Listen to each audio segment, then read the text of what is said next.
Those who have been in a coma, what was it like?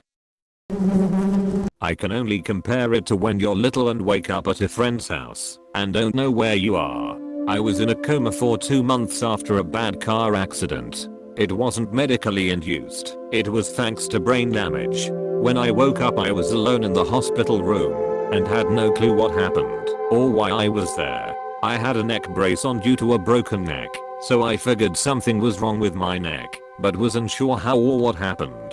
For some reason I thought I was 60 years old. I was in my 20s. I was paranoid and scared, but didn't know why I was there. I used context clues to figure out I was in the hospital. It was frightening.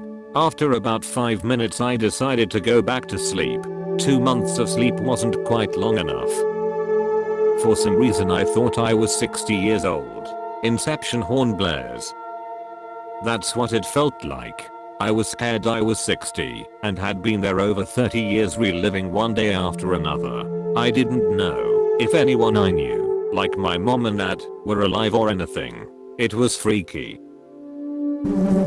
I was put in a medically induced coma after a car accident in which the driver fell asleep at the wheel, swerved off the road, and my car flipped over 3 times.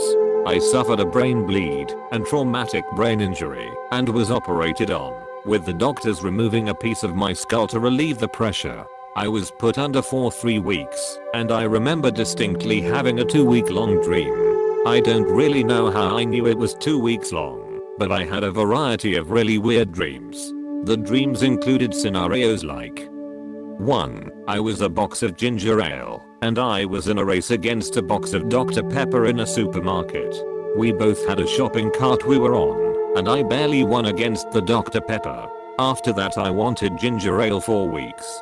2. Something involving a bunch of ninjas and a boat and an assassination that was going to occur. 3.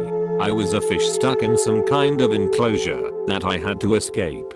4. I was in some kind of turf war with my fraternity. They were just my friends against a rival fraternity, and we both had battleships. Gravy and mashed potatoes were involved somehow. 5. I was trying to escape this hospital I was at, but I was too weak to walk and could not figure out how to get out of my bed for the life of me.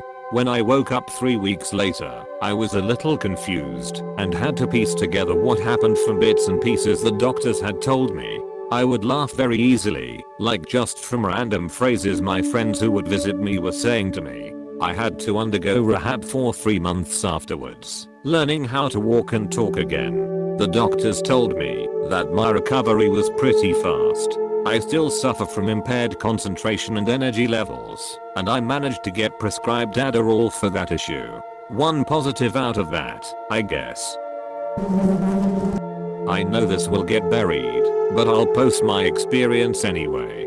I went to the hospital with renal failure and a pulse ox reading of 32. I remember the nurse saying my pee looked like root beer, and when she stabbed my arm to give me an IV, all she said was "hello."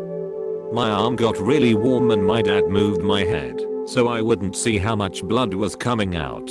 Next thing I know I'm in a hospital bed, tearing through the desert at 60+ miles per hour. Nothing but me and a hospital bed. No motor, nothing. Just cruising through the desert.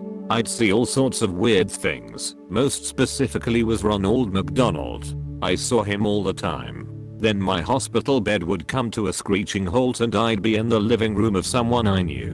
Grandma, good friends, former coaches, basically any living room I had spent time in with someone I cared about. The weird thing was the living rooms were always 3 walled. One wall was missing, and beyond that wall was a barren desert.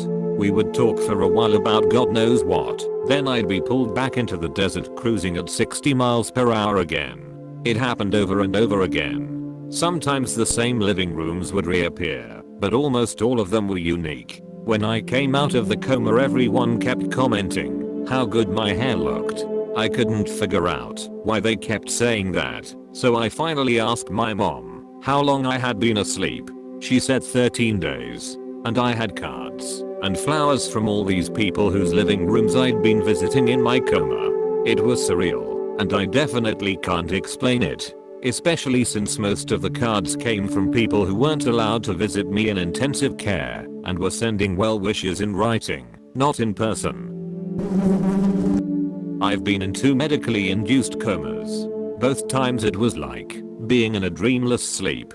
I was unaware of time passing, which was weird, waking up and then being told it was Thursday when last I remembered it was Monday. I don't remember anyone talking to me, but my mum said she spoke to me every day and the only time I would react was when she mentioned a certain name. She said whenever she said his name my eyes would flutter. Other than that there was no response at all. It's also very confusing the first 30 minutes, at least as the drugs are still wearing off. You're intubated, have a nasogastric tube for feeding, a central line for drugs and a catheter for urine.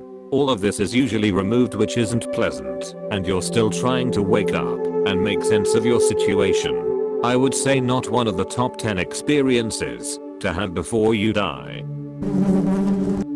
When I was in 5th grade, I fell out of a tree and banged my head pretty well. I woke up 3 days later in the hospital. For me, the experience is easily summarized in 3 parts. 1.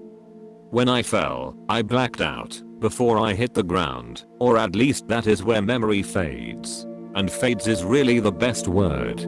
It was as if my consciousness was drained away, and then blackness and nothingness. It was as if my body knew how badly it was going to hurt, and so it shut down. 2. I have very vague memories while in the coma of hearing my dad reading a book, or my mom telling me that she knew I would pull through, or of a tube in my nose. But these were always super fuzzy moments and I never was conscious during them. It was more like a half second of being aware of one particular thing, the way the tube felt, being taped against my arm, and wishing I could reach out and move it, and then back into the nothingness. I think that I was somewhat aware of the fact that I was a little more aware each time that this happened, but honestly I'm not certain of even that much. 3. Waking up was sudden. So sudden. I was in blackness. Had a moment of awareness, like my neck hurts, and then the pain was magnitudes higher. No longer a distant perception, but something that I was actively conscious of. Waking up was the most painful moment of my life and I just started crying, and then couldn't even cry, it hurt so bad. I think that had more to do with injuries sustained to my neck and head than the coma, but that is what it was like. After an hour my body was used to the pain, and I was totally normal, albeit very weak, hungry, and thirsty. I survived and am fine now without any lasting issues. 9 years old. 15 foot, head first fall, out of treehouse. I blacked out for a second when I hit the ground. Apparently I stuck like a lawn dart for a few seconds, but as I opened my eyes to see my grandfather running at me, but he is upside down. Things go black again as I feel my body falling over. I woke up looking down on grandfather at my side. They throw me in the car, this is 1980, and haul us to the ER. Looking down on my body in the back seat the whole way. Get to the ER, x-rays negative, no CT MRI back then. Get sent to ICU. I spent the next 2 days watching from above the whole time, up in the corner of the ICU room looking down. I hear everything from everyone, mom, dad, grandparents, nurses, doctors. I hear the doctors say, swelling on the brain from impact. Don't know what prognosis will be. Around the 2-day mark I notice things starting to fade to black. Next thing I know I'm awake and mom and dad are at the bedside crying over me. Nurse and doctor come in and start checking me over. I feel fine. I told them I was there the whole time looking down from the corner.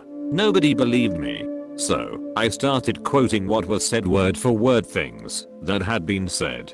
Everybody was shocked. I stayed for 2 more days in a regular room for observation. Discharged home with no issues. I had a CT and MRI in 2001 for a neck muscle tear and shoulder separation. I was told they could see old compression fractures of the C4, C5 and C6 cervical vertebrae. Since the fall I've always had a grinding in my neck when turning my head side to side, but no residual pain whatsoever. Thank goodness for the flexibility of my young skeleton and more importantly a shit ton of luck. During the whole event I was never in any pain. I was never scared. I didn't feel alone. There was no tunnel with bright light at the end. I remember a presence with me the whole time. I didn't see anyone with me, but I know someone was there. There were no words spoken, yet I felt calm and at peace. Comatose from a Monday to a Saturday because of necrotizing fasciitis. Do not Google that if you have a weak stomach. I was in a video game with the kids from Stranger Things. We had a big house and bikes and would ride around. We'd go to different levels that were all based on Disney princesses. My favorite was with Ariel. When we'd go to a level it was like the Stargate jump. At one point I died and my video game broke. Everything went black except the ground. There were rolling green hills. I was so scared. I kept thinking that if I could go over one more hill, I'd find my friends. Then a floating window appeared in the sky. It said like 404 or error or something and asked if I wanted to restart. I didn't even decide and suddenly I was back with my friends in our house. I miss my coma. I miss it a lot. I don't remember my dreams often because of PTSD from this experience, so when I do dream and get to go back there, I wake feeling optimistic. I'm disabled now and don't sleep out of fear and pain. But I can feed myself now, so I'm grateful to be alive. I'm grateful I can dress myself now. I got a thing called a suicide knob for my car that lets me drive one-handed. Life is good, even if my coma was better. Peace. When I was 15, I got car doored and fell into the vehicle traffic lane. I was run over by a Mazda 626, by no means a small car. I was badly injured and whatnot, which resulted in me being in an induced coma for 7 days. Man, what a ride. Some points from my recollection. I believed I was on a first-class flight to Southeast Asia, with my mother by my side. She was physically by me. The propped-up white hospital bed, dimmed lights and constant beeping and whirring from machines created such a strong memory. Upon landing at the destination, I was in a makeshift hospital on a steep hill slum. I felt separated from my family and what I knew as healthcare, and was endlessly worried of the care I was receiving. Coming through the other side of the coma, the curtains in ICU had a recurring pattern on them, as many curtains do. Anytime my eyes caught these, they started circling and shifting, often ending in scary faces such as the Dark Lord, Akka the big fella downstairs, Satan. My family often listened to Peter Skellern, and anytime I shut my eyes, I was transported to a crazy animated world with his music playing and guiding the animation. Everything was a dancing, smiling, moving figure. Blades of grass, fence posts, individual leaves, all of them with big cartoon eyes and a wide smile dancing to Peter Skellern. I remember these 4 elements so very clearly, and having written them down it has given me goosebumps.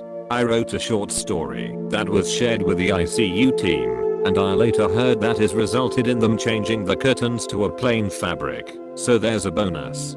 For context, this was 20 years ago, and in a town in New Zealand called Hastings. This is my first ever Reddit post. I hadn't had an actual account until I came across this question. 17 months ago, I was not expected to survive my injuries after getting T-boned in a car. Internal injuries, crushed jaw, severe head trauma. Was in a coma. Glasgow coma score of 4. Found myself floating in the nothingness. It felt like a great void where everyone goes after death. It felt crowded yet empty. Nothing actually existed. Just nothingness. Then, I saw the tiniest dot of light. I pried the dot of light open enough to climb through the hole. I knew I needed to escape the nothingness. I had an awareness that told me I can exist. Then, I found myself smashing things with rocks.